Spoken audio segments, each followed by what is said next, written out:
Hallo meine Freunde, hola Madridistas, Revolution bei Real Madrid. Das komplette medizinische Team wird ausgetauscht. Real Madrid hat keine Lust mehr auf die Verletzungssorgen der letzten 2 Jahre, wo jeder Spieler monatelang ausfiel. Real Madrid hat gesagt, Stopp, aus, alles wird getauscht. Was da los ist, erfahrt ihr natürlich in diesem Video. Dann habe ich auch den letzten Stand zu Rodrigo, denn Fabrizio Romano hat sich da geäußert und das war schon sehr interessant. Und allgemein eine bunte Mischung an Aktualität rund um Real Madrid. Ich habe für euch natürlich auch die Trainingsbilder vom ersten Training. Wir schauen uns an, wie es bei Real Madrid weitergeht. Also, wie ihr hört, ein vollgepacktes, interessantes Video. Viel Spaß dabei.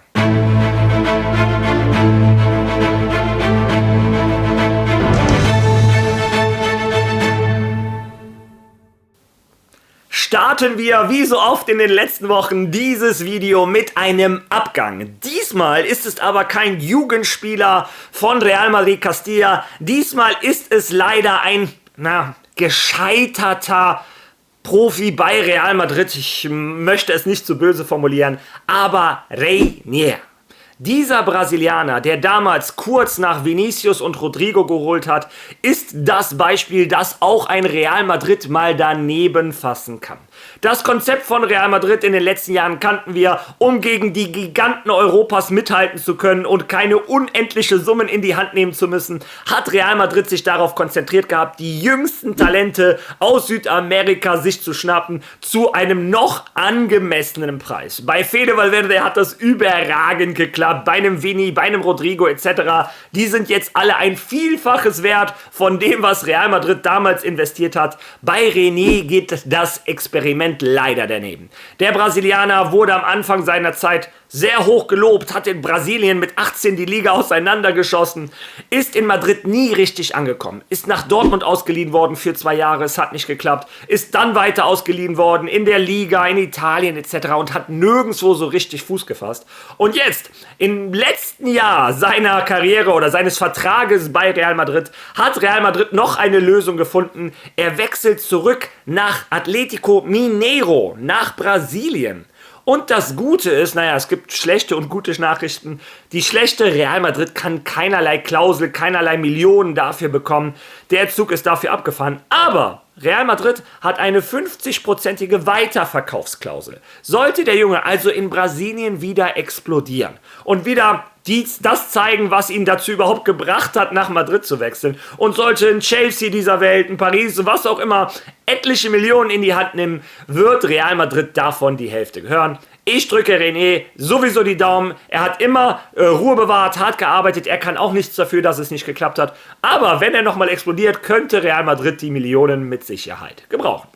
Ja, wem ich auch die Daumen drücke, bei Real Madrid einen Fuß zu fassen, sind insbesondere die Jugendspieler von Real Madrid Castilla. Und 3 hatten gestern eine besondere Überraschung, denn sie durften beim Trainingsauftakt von Real Madrid mitmachen. Auf der einen Seite ist das Yáñez, ein rechter Flügel, der auch im Spiel einen Tag vorher für Real Madrid Castilla das 1:0 gemacht hatte. Ein super Talent, sauflink, Linksfuß, also es macht Spaß, dem Jungen zuzugucken. Er durfte bei der ersten Mannschaft mitspielen. Diego Aguado, der linke Innenverteidiger, linke Verteidiger, für den Borussia Dortmund schon 2 Angebote gemacht hat, aber Madrid hat gesagt, nee, wir wollen diesen Jungen nicht abgeben. Der durfte mitspielen. Auch er hat am Tag vorher für Castilla gespielt.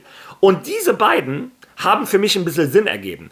Bei Real Madrid fehlt noch ein Endrick, bei Real Madrid fehlt noch ein Mastantuono. Dass da ein Yáñez seine Chance kriegt, macht Sinn. Hinten links fehlt immer noch ein Ferland Mendy, also dass ein Diego Aguado seine Chance kriegt, macht auch Sinn. Aber aufgepasst, auch ein Manuel Ángel durfte mittrainieren. Und bei dem sehe ich das Ganze etwas anders. Manuel Ángel ist der Spieler, von dem ich euch seit einigen Wochen erzähle, wo ich gesagt habe, wenn Real Madrid doch händeringend einen Zubimendi, einen Angelo Stiller, dieser Art Spieler sucht, dieser Spieler, der sich den Ball hinten zwischen den Viererketten abholt und den nach vorne sicher bringt, da hat Real Madrid in der eigenen Jugend einen U19-Nationalspieler, Manuel Ángel, einen tollen Baller. Und der Unterschied zu den anderen beiden ist, er hat am Vortag bei Real Madrid Castilla nicht gespielt. Und nun stellt sich die Frage für viele, warum hat er bei Castilla nicht gespielt und am nächsten Tag bei der ersten Mannschaft? Also, meiner Meinung nach, vielleicht, das ist eine verrückte Theorie von mir, ihr könnt mir dazu eure Meinung hier in den Kommentaren lassen, aber vielleicht hat Xabi Alonso Álvaro Arbeloa gesagt, bitte keine Verletzung für diesen Jungen riskieren, wir können den in der ersten Mannschaft gebrauchen. Das ist so eine reine Vermutung, die ich habe. Ihr könnt ja eure Vermutung aufstellen, warum dieser Junge sonst am Vortag nicht bei Real Madrid Castilla gespielt hat. Ja. Wie ihr hört, sehr viele jugendliche Talente beim ersten Training von Real Madrid und dazu passte auch ein bisschen La Portada vom Marca. Ich zeige euch die Baby Real Madrid, denn dieses Real Madrid ist das jüngste Real Madrid in diesem Jahrtausend. Ihr seht auch Mastantuono, Endrick, Arda etc., also Dienhausen etc. Mit dem Abgang von Luka Modric und dem Neuzugang von Franco Mastantuono hat Real Madrid den ewigen Jugendrekord in diesem Jahrtausend geknackt. Es ist nicht einfach, eine Revolution in einer Kabine zu machen, die 6 Champions League in 10 Jahren gewonnen hat. Das ist quasi unmöglich. Was Real Madrid im Laufe der letzten Jahre geleistet hat, ist eine Wahnsinnsleistung. Und wir hoffen natürlich, dass diese neue Generation irgendwie in die Fußstapfen der Alten treten kann. Wobei es auch normal ist, wir reden von einem neuen Trainer, einem Projekt quasi ohne Vorbereitung, sehr vielen jungen Spielern, die erstmal sich in der Welt des Fußballs einen Namen machen müssen. Also das Ganze mit etwas Geduld angehen, aber ich habe unendlich Bock auf dieses neue Projekt. Ja, und jetzt einmal allgemein die Zusammenfassung. Was ist die Aktualität von Real Madrid? Cadena Ser hat das gestern sehr gut zusammengefasst. Hören wir da zusammen einmal rein.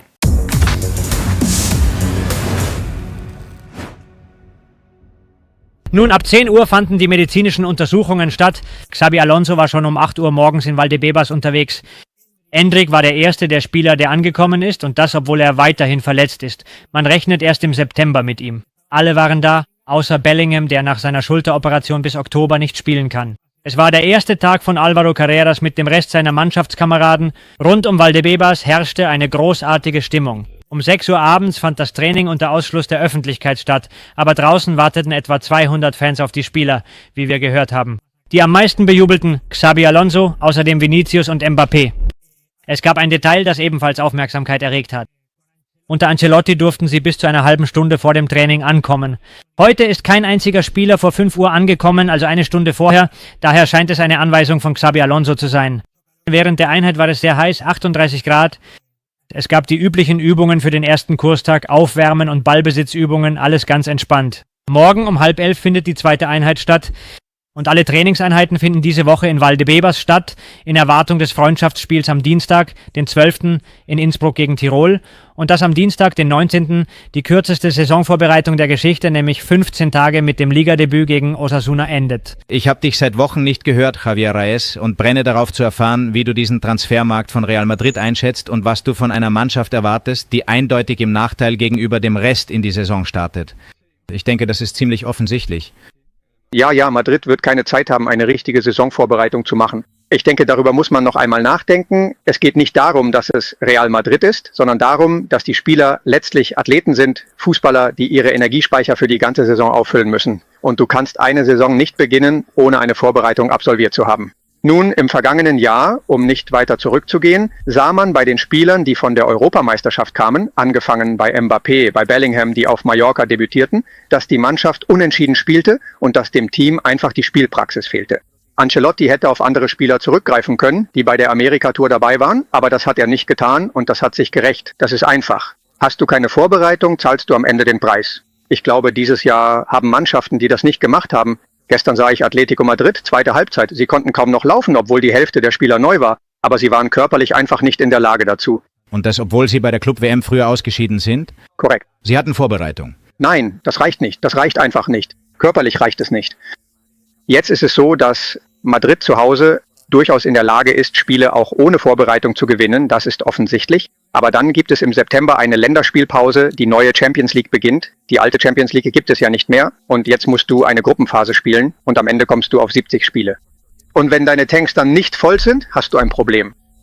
Ja, ihr habt es gehört. Die erste Trainingssession ist absolviert. Die nächste ist heute um 10:30 Uhr. Da nehme ich das Video übrigens gerade auf. Also, während ich das Video aufnehme, wird in Valdebebas trainiert. Oder, ich schau mal auf die Uhr, in 6 Minuten startet das Training. Es ist 10:24 Uhr. Ja, wie dem auch sei, das ist der Trainingsplan. Das ist die Route von Real Madrid. Im August gibt es noch 3 La Liga-Spiele. Also, es kommt jetzt in den nächsten Wochen Schlag auf Schlag. Ein Vorbereitungsspiel in Österreich. Ich glaube, das haben wir alles schon zur Genüge besprochen. Aber Real Madrid lässt nicht locker. Real Madrid ist sehr erbost darüber, dass der erste Spieltag bereits am 19. August ist. Und Real Madrid hat deutlich weniger Vorbereitung als die direkte Konkurrenz. Real Madrid, wie gesagt, 14 Tage Vorbereitung. Atletico Madrid hatte 27 Tage. Der FC Barcelona 33 Tage, mehr als doppelt so viel. Und das ist die Phase der Saison, wo du deinen gesamten Tank für die gesamte Saison auflädst. Eine Saison, in der es wieder zu fast 70 Spielen kommen kann. Es ist unmöglich, in 2 Wochen das vorzubereiten. Und ich weiß, es gibt immer die sagen, wir sind Real Madrid, wir dürfen nicht rumheulen, Chelsea, Paris haben auch wenig Vorbereitung. Was spielt das für eine Rolle? Nur weil es in anderen Ligen schlecht gemacht wird, heißt das doch nicht, dass es in unserer Liga auch schlecht gemacht werden muss. Und es ändert nichts daran, dass es für unsere Mannschaft unmöglich sein wird. Unmöglich!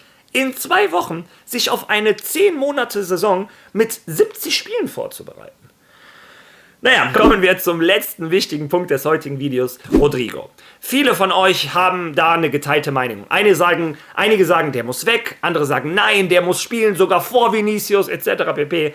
Und ich muss auch sagen, wenn man so die Mitspieler von Rodrigo hört, dann sind sehr viele sehr begeistert von ihm. Ein Jesus Vallejo, nachdem er nach Albacete gegangen ist, wurde er gefragt, wer der Spieler ist mit der besten Technik, mit der er je gespielt hat. Und der hat direkt gesagt, Rodrigo. Bellingham hatte letztes Jahr in einem Interview gesagt, Rodrigo ist der Spieler mit der besten Technik, die ich je gesehen habe.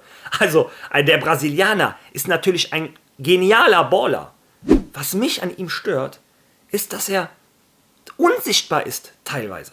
Dass es dann 20 Spiele am Stück gibt, wo er kein Tor, kein Assist macht bei Real Madrid.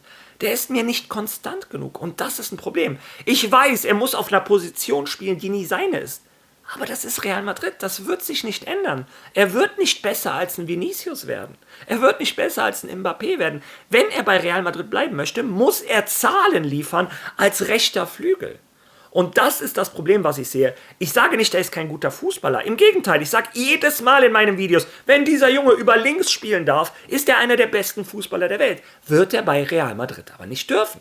Weil da jemand ist, der noch eine Stufe über ihm steht, nämlich Vinicius Junior. Wie dem auch sei, die Meinungen sind geteilt, doch jetzt kommen wir weg von Meinungen, gehen wir hin zu Informationen. Fabrizio Romano hat sich geäußert. Hören wir uns das zusammen einmal an. Glaubst du, dass er diese Saison bei Real Madrid spielen wird? Im Moment ja, weil es mit keinem Verein Verhandlungen gibt. Im Moment ist die Situation weiterhin sehr ruhig. Es wurde sehr viel über Rodrigo Goes nach der Weltmeisterschaft gesprochen, aber bisher ist weder ein offizielles Angebot bei Real Madrid eingegangen, noch drängt der Spieler auf einen Wechsel. Ich kann dir eines sagen, es wird viel über Rodrigo gesprochen, aber nach dem, was ich höre, würde es Rodrigo unglaublich schwer fallen, Real Madrid zu verlassen. Es fällt ihm auch schwer, überhaupt an die Möglichkeit zu denken, Real Madrid zu verlassen. Er ist verliebt in den Verein, in die Möglichkeit, Spieler von Real Madrid zu sein. Er glaubt nicht, dass der Moment gekommen ist, Real Madrid zu verlassen. Also wenn in den letzten Wochen ein Top-Team mit einem sehr wichtigen Angebot kommt, das ihm die Möglichkeit bietet, bei einem anderen Verein ein Star zu sein, dann muss man sehen, was passiert. Aber bisher ist das nicht passiert und ich kann dir garantieren, dass Rodrigo nicht verzweifelt ist, Madrid zu verlassen. Er würde sehr gerne bleiben und darum kämpfen, ein wichtiger Spieler für Xabi Alonso zu werden. Ja, ihr habt es selber gehört. Rodrigo tut es weh, wenn er nur darüber nachdenken muss, Real Madrid zu verlassen. Was ihr übrigens an meiner Seite seht, ist das Training von gestern. Das erste Training in dieser Saison. Es gibt übrigens im Laufe des Trainings, achtet mal darauf, einen Seitenwechsel von Arda mit rechts. Und ich hoffe, ihr seht die Annahme von Rodrigo. Da sieht man, was der Junge für ein Baller ist. Wie dem auch sei, Real Madrid hat kein Angebot erhalten. Rodrigo scheint sich mit keinem Verein einig geworden zu sein. Er scheint in seinem Kopf es nicht verdauen zu wollen, Real Madrid zu verlassen. Meine Meinung nach ist klar, sollte Real Madrid oder sollte Rodrigo sich entscheiden, bei Real Madrid zu bleiben, dann nur unter der Voraussetzung, Kopf runter, Zähne zusammenzubeißen, kämpfen, um sich seinen Platz zu erarbeiten. Was ich auf keinen Fall möchte, ist, dass sobald er mal auf der Bank sitzt, trauriges Gesicht, schlechte Stimmung, sein Vater verbreitet irgendwelche Infos an die Presse, irgendwelche Vereine sind plötzlich wieder interessiert. Darauf habe ich keinen Bock. Rodrigo hat sich bisher ein bisschen als fauler Apfel bewiesen, wenn er auf der Bank war oder wenn er nicht, diese Medienaufmerksamkeit bekommen hat, die er seiner Meinung nach verdient. Meiner Meinung nach, wenn du bei Real Madrid bleiben möchtest, zeig das auf dem Platz und nicht mit traurigem Gesicht in der Kabine. Ja, das ist meine Meinung. Ich bin gespannt, was ihr dazu sagt. Ja, und zu guter Letzt, ich habe eben gesagt, das letzte wichtige Thema. Nee, eins der wichtigsten Themen oder das wichtigste vielleicht kommt zum Schluss. Real Madrid hat genug vom Verletzungspech. Wenn man die letzten Jahre auf die Statistiken geschaut hat, hat Real Madrid doppelt so viele oder mehr als doppelt so viele Verletzungen gehabt wie alle anderen Top-Mannschaften. Wir haben viel auf Carlo Ancelotti rumgehauen, der hat natürlich auch ein bisschen selbst verschuldet damit, dass immer nur die gleichen überlastet wurden etc. Aber trotz alledem hat Real Madrid gesagt, genug und hat das komplette medizinische Team ausgetauscht. Was da los ist, lesen wir uns zusammen einmal durch. Real Madrid ergreift drastische Maßnahmen gegen Verletzungen und revolutioniert sein medizinisches Team. Real Madrid will keine weitere Verletzungswelle. Unterzeichneten sie Ärzte vom FC Barcelona. Die letzte Saison hinterließ tiefe Spuren in der Umkleide von Real Madrid. Verletzungen trafen fast den gesamten Kader hart und zwangen Carlo Ancelotti zu ständigem Improvisieren. Der Verein hat dies zur Kenntnis genommen und in diesem Sommer gab es nicht nur Neuverpflichtungen auf dem Platz, sondern auch eine regelrechte Revolution hinter verschlossenen Türen. Das medizinische Personal wurde von Grund auf neu aufgestellt. Und ja, Barca wurde sogar Personal abgeworben, um ein medizinisches Team zusammenzustellen, das den Anforderungen der Weißen gerecht wird. Real Madrid bietet die erste Lösung für seine Verletzung. In Valdebebas ist man sich darüber im Klaren, man kann nicht um alles kämpfen, wenn die Hälfte der Truppe auf der Krankenstation liegt. Ich glaube, das ist offensichtlich. Und dieses Mal hat man beschlossen, die Sache sehr ernst zu nehmen. Wurde auch Zeit, so bin ich ganz ehrlich. Der Wandel war radikal. Laut Quellen aus dem Umfeld des Vereins hat Real Madrid auf die meisten Physiotherapeuten und Reha-Spezialisten verzichtet, die in den vergangenen Saisons zum Kader gehörten. Das Ziel ist klar, die körperlichen Probleme, die einen Großteil der letzten Saison ruiniert hatten, im Keim zu ersticken. Geleitet wird dieser Wandel von Felipe Segura, dem derzeitigen Leiter des medizinischen Dienstes, der vom Verein mit allen Vollmachten ausgestattet wurde. Er hat die Verhandlungen mit den neuen Profis geführt und über Gehälter, Bedingungen und Neuverpflichtungen entschieden.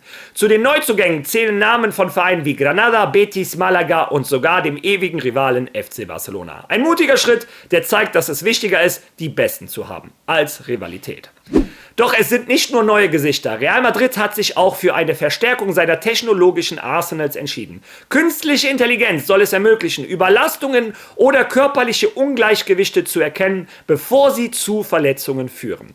Wärmebildkameras, Echtzeitanalysen und fortschrittliche Prävention sollen dazu beitragen, dass sich die körperliche Tragödie des letzten Jahres in dieser Saison nicht wiederholt. Ja. Und ganz ehrlich, wie ich im Artikel schon gesagt habe, das wurde allerhöchste Zeit. Wir reden von Real Madrid, dem renommiertesten, dem größten Verein der Welt. Und das medizinische Team muss dazu natürlich auch das beste medizinische Team der Welt sein, auf dem neuesten Stand der Technologien. Und wenn AI, KI, was auch immer dir die Möglichkeiten bietet, durch Wärmebilder, was auch immer, schon zu merken, hör mal, ein Arda Güler ist belastet, hör mal, ein Camavinga ist belastet, lass den diese Woche mal lieber draußen oder was auch immer. Natürlich. Warum sollte man eine Verletzung von einem Arda Camavinga, ich habe die jetzt nur als Beispiel genommen, riskieren, anstatt das vorher schon auszusorgen, damit sie danach wochenlang uns helfen können? Also, wie gesagt, für mich eine tolle Nachricht. Ich glaube, Doktoren, Ärzte, Physios, die bei Real Madrid gearbeitet haben, die werden nicht arbeitslos, die werden woanders schon relativ gut Fuß fassen.